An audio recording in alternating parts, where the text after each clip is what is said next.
আসসালামু আলাইকুম সবাইকে। Welcome to another video. আজকের ভিডিওটা আমাদের সামারের ভিডিও। আমরা যখন গ্যালারি সার্চ করছিলাম তখন ভিডিওটা খুঁজে পাই। এই প্লেসটা আমাদের অনেক ফেভারিট। আমার দেখা মতে one of the most beautiful place. ভিডিওর মধ্যে যত সুন্দর দেখছেন কিন্তু খালি চোখে এর চেয়ে কয়েক গুণ বেশি সুন্দর।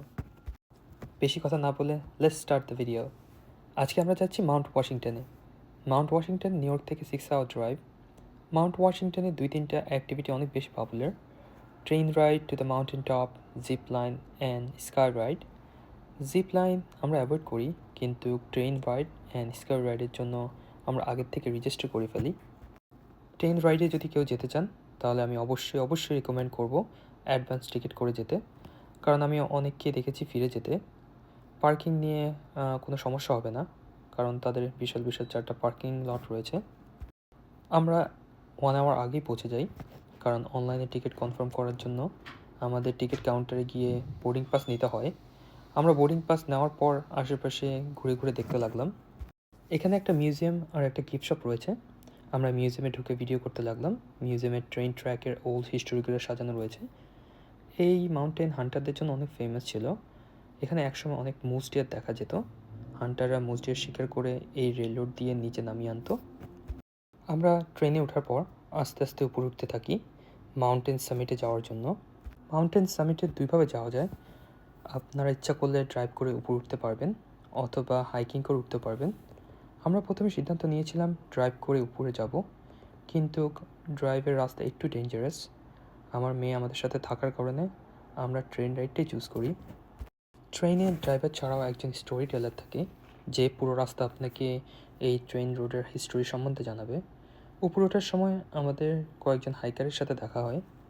আমরা 40 মিনিটের মধ্যে মাউন্টেন টপে পৌঁছে যাই। মাউন্টেন টপ গ্রাউন্ড থেকে 6,855 ফিট উপরে। উপরে উঠে আমরা আমাদের ভুল বুঝতে পারি।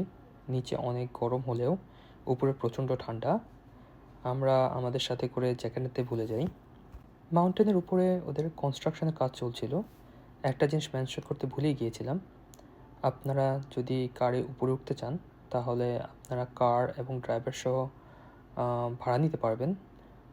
ওইসব ড্রাইভার অনেক এক্সপিরিয়েন্স থাকে, তাই রিস্কটা একটু কমে যায়। যাই হোক, উপরে ওঠা আমরা একদমই হারিয়ে যাই। এত সুন্দর প্লেস আমি আগে কখনো দেখি নাই। আমি শুধু ওয়েট করছিলাম কখন ট্রেনটা প্ল্যাটফর্মে এসে থামবে, আর কখন আমি এই সুন্দর ভিউটা ভিডিও করতে পারবো। যাই হোক, কিছুক্ষণের মধ্যে আমরা পৌঁছে গেলাম উপরে প্ল্যাটফর্মে। এখানে মেঘ আমার গায়ের সাথে এসে টাচ হচ্ছিল। আমার শরীর শিশির বিন্দুর মতো পানি জমতে থাকে। আমি আমার মেয়ের জ্যাকেট নিয়ে আসিনি, তাই আমার মেয়েকে নিয়ে আমি গিফট শপের ভেতরে চলে যাই। আপনারা পাহাড়ের উপরে যে সিঁড়িটা দেখতে পাচ্ছেন, আমি ওইটা দিয়ে নিচে নামি, and that was one of the great experience I have in my whole life. যারা পাহাড় পছন্দ করেন তাদের জন্য এটা অনেক একটা আইডিয়াল প্লেস। যাই হোক, আমাদের ট্রেন আমাদেরকে নামিয়ে দিয়ে নিচে চলে যায় আর একটা গ্রুপকে নিয়ে আসার জন্য। মাউন্টেন টপে আমাদের 40 মিনিটের মতো থাকতে দেওয়া হয়। আমরাও আমাদের মতন ভিডিও আর পিকচার তুলতে থাকি। মাউন্টেন টপে একটা ক্লোথ স্টোর আছে।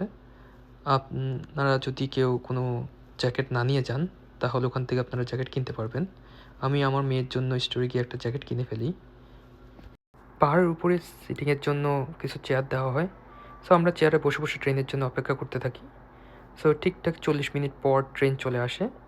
আমরা ট্রেনে উঠে পাহাড়ের নিচে নামতে থাকি। আজকের মতো এখানেই শেষ করব। আমাদেরকে অবশ্যই কমেন্ট সেকশনে জানাবেন এই প্লেসটা আপনাদেরকে কেমন লেগেছে। And don't forget to like and share our video. Allah Hafiz.